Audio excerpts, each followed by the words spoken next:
যে কোনো ছুটির দিনে যদি এরকম গরম গরম এক প্লেট ভেজ বিরিয়ানি সামনে থাকে তাহলে কেমন হয়। জানি অনেকের চিকেন বিরিয়ানি বেশি পছন্দ, তবে ভেজ বিরিয়ানিটাও কিন্তু কোনো অংশে কম নয়। তো চলো ঝটপট করে দেখে নেওয়া যাক। তো তার জন্য একটা পাত্রে আমি গরম জল বসিয়ে দিয়েছি। এর ভেতরে গোটা গরম মশলা, শাহি জিরা এবং জয়ত্রী সহ তেজপাতা দিয়ে দিলাম, আর দিয়েছি বেশ কিছুটা পরিমাণ লবণ। একটু মিলিয়ে দিয়ে ঢাকা চাপা দিয়ে রেখে দিলাম। তারপর কড়াইতে তেল গরম হতে বসিয়ে দিয়েছিলাম। এর ভেতরে দিয়ে দিলাম পেঁয়াজ বেরেস্তা করার জন্য। এরপর জল গরম হয়ে গেলে ওর ভেতরে দিয়ে দিচ্ছি চালগুলো আগে থেকে ভিজিয়ে রেখেছিলাম। এর ভেতরে একটু লেবুর রস এবং খোসা দুটোই দিয়ে দিলাম। ভাত ফুটে ওঠা পর্যন্ত অপেক্ষা করব। এদিকে নিয়ে নিয়েছি পনির, যেগুলোকে স্কোয়ার শেপে কেটে নিয়েছি। এতে লবণ, হলুদ এবং শুকনো লঙ্কার গুঁড়ো দিয়ে মাখিয়ে নিলাম। এদিকে পেঁয়াজ বেরেস্তাগুলো হয়ে গেছে, একটা প্লেটে নামিয়ে একটু মেলে রেখে দিচ্ছি।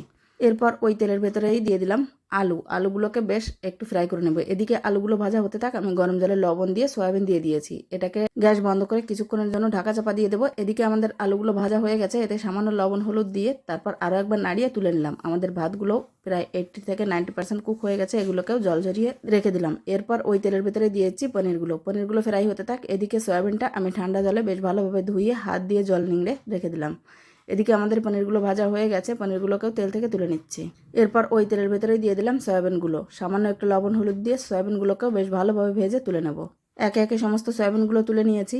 এইবার ওই কড়াইতে আরও একটু তেল দিয়ে দেবো এবং এর ভেতরে দিয়ে দেবো আগে থেকে কেটে রাখা গাজরগুলোকে একটু নাড়িয়ে নেওয়ার পর এর ভেতরে পরিমাণ মতো লবণ হলুদ দিয়ে দিলাম ক্যাপসিকামগুলো আর গাজরগুলো একটু ভেজে নেওয়ার পর এগুলোকে তুলে নেব। খুব বেশি ফ্রাই করার দরকার নেই। এরপর কড়াইতে আরও একটু তেল দিয়ে ফোড়নের জন্য গোটা জিরে দিয়ে এবং তেজপাতা দিয়ে একটু নাড়িয়ে নেওয়ার পর দিয়ে দেবো পেঁয়াজটা ভাজা হয়ে গেলে আগে থেকে বেটে রাখা শুকনো লঙ্কা, জিরে, আদা, রসুন সব কিছু দিয়ে গুঁড়ো মশলাগুলো দিয়ে দিলাম এবং মশলাটাকে বেশ ভালোভাবে কষিয়ে নেওয়ার পর এর ভেতরে আগে থেকে ভেজে রাখা সমস্ত সবজি, সয়াবিন সব কিছু দিয়ে দেবো, শুধুমাত্র পনিরটা দেবো না। এরপর দিয়ে দিলাম পরিমাণ মতো টক দই এবং বিরিয়ানি মশলা। সব কিছুকে নাড়িয়ে নেব।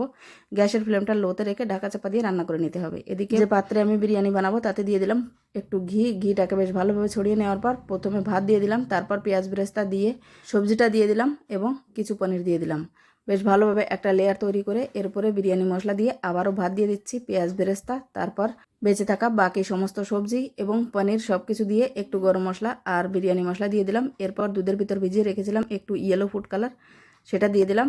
এরপর আবারও ভাত দিয়ে আবার একটা লেয়ার তৈরি করে নেব। বিরিয়ানি মশলা, গরম মশলা, ধনেপাতা, ঘি, দুধ সব কিছু দিয়ে বেশ ভালোভাবে ঢাকা চাপা দিয়ে এটাকে দমে রেখে দেবো। এদিকে একটা চাটনি তৈরি করে নিচ্ছি ঝটপট। তার জন্য মিক্সিং জারের ভেতরে দই, ধনেপাতা, সামান্য রসুন, কাঁচা লঙ্কা এবং টক বুঝে লবণ আর লেবুর রস দিয়ে মিক্স করে নিলেই হয়ে গেল আমাদের গ্রিন চাটনি। প্রায় 30 থেকে 35 মিনিট লো ফ্লেমে দম দেওয়ার পর আমাদের বিরিয়ানি একেবারেই রেডি। দেখুন ভাতগুলো কতটা ঝরঝরে হয়েছে। এবার একটা প্লেটে সার্ভ করে নেব। যে কোনো ছুটির দিনে এইভাবে এই রেসিপিটা তৈরি করে সবাইকে খাওয়াতে পারেন, সকলের খুব ভালো লাগবে। আর এই বিরিয়ানির সাথে সার্ভ করেছি টমেটো, পেঁয়াজ এবং যে গ্রিন চাটনিটা আমরা এইমাত্র তৈরি করলাম সেটা। গরম গরম এই বিরিয়ানিটা কিন্তু খেতে দারুণ লাগে। তো তোমরাও বাড়িতে একবার ট্রাই করে দেখো। সবাই ভালো থেকো, সুস্থ থেকো, টাটা।